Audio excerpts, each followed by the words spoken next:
Hello, welcome down onto the tech desk, and in today's video we're going to be looking at an accessory for the PS5, and it is an internal fan, the Arctic PlayStation 5 cooler from SCRY. Okay, so it's currently on a Kickstarter at the moment, so going out and you can go and have a look at this if you like the video, because what we're going to do is I'm just going to go over it, going to go how you use it, dead easy.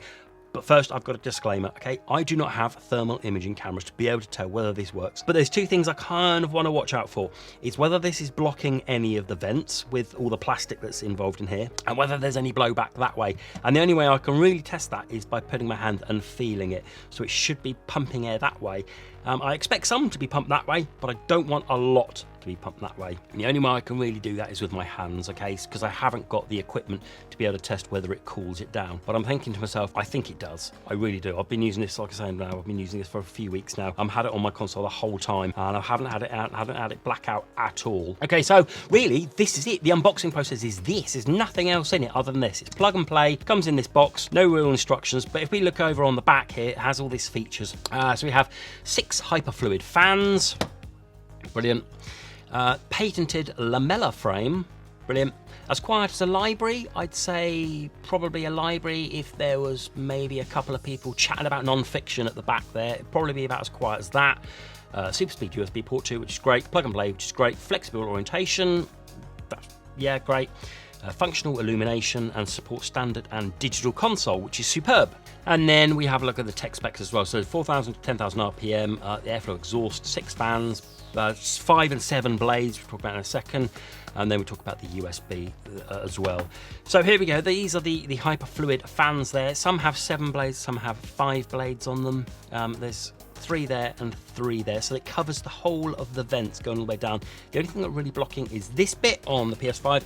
It's going to go on there, so we're kind of blocking this part of the PS5 here, but it's only this part. All of these vents here are going to be helped out with this, pushing this out here. And then also if we spin it over, we have the USB, so it's kind of like high-speed USB pass-through as well, because this is the beauty of this thing. When I've used fans before, you're missing out on some USB spaces and you're kind of like having to kind of compromise. With this, you don't have to. Before we do that, we wanted to kind of like do this really kind of unscientific test. So I've got a USB hub here. We can just plug this in and it kicks off. Okay, so we have the lights on each of the fans. If I turn these off, you can see lights. It's only one color, it's only white, it doesn't do in any other color, and it's literally, you plug it in, they start up, and the lights start up as well. There's no on-off button, which leads me nicely on to, if you have the USB settings on the PS5 to turn off after 3 hours, these will go off after 3 hours. Me personally, I charge my controller separately from the PS5. I don't actually use my USBs on here, so I don't have need for the power. So in the settings of the PS5, I have the USBs to go off immediately. And so every time I turn the PS5 off, this into rest mode, these go off as well. As I was saying, the only way I can really test this is using my hand, okay? There is a good amount of air being thrust that way. Now I'm worried about air going that way. There is a little bit of air, but nothing that I'd be too concerned about. It's almost like it's just hitting those thin bits on there and sending it back. There's hardly anything back there. It's going to get forced all that way. So when the air is going to come out of your PS5, I've got no doubt it's going to come out that way. As I said, I can't test this scientifically, so please bear with me. But again, my qualifications are I've used a lot of these fans. I get sent a lot of fans, and only some actually make the channel. I think I've only done 2, and this is like might have been the second one. So let's get it put onto the PS5. The way you put it on is you have these lips here that they go into the top bit here. So you hook them into like that, and then this bit here goes into this USB, goes into this USB port here. So hook it in first, get the USB lined up, and in it goes. Snap it down, and then this bottom bit, all you're going to do is you're going to snap it down. So you push it down like this. There we go, and it clips in. Okay, we've got the fans there, access to all of your bits there. Let's fire this up. Turn it on, then all 6 fans come on with the USB. So if power to the USB, then these are going to be on. Okay, what I can do, if I can be scientific about it, is testing the quiet as a library, a sound tester thing on my app that we can test. So we have a sound meter at levels of decibels.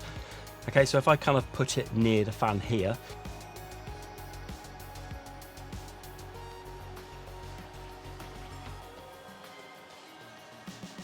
So I'm 50, and if I just take this off,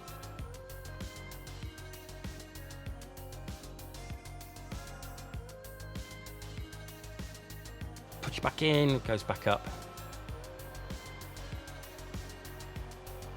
And then if I just put this up at my microphone next to it, you should be able to hear the fan. So I'm literally 20 centimeters away from the fan. You can hear it, like I was saying, it's not as quiet as many libraries that I've been to, but it really is quiet enough.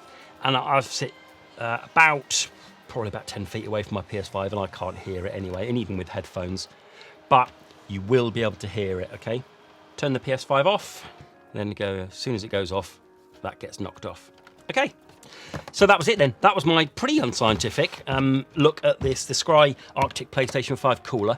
The reason I'm making a video on it is I think it actually works compared to most of the other fans, and I like the design of it, and I like to be able to still have all my USBs as well on that. So go and have a look. I mean, go and have a look on I believe it's on the Kickstarter. You can go and pre-order this. If you are after a fan, I think this is potentially one of the best ones. And then when I can actually save up for a thermal imaging camera, brilliant, I shall put it towards, and I shall come back and I shall test this fan with it. Okay, that's everything then. Got any questions, let me know. Please do like, please do subscribe. Till the next video. Bye-bye.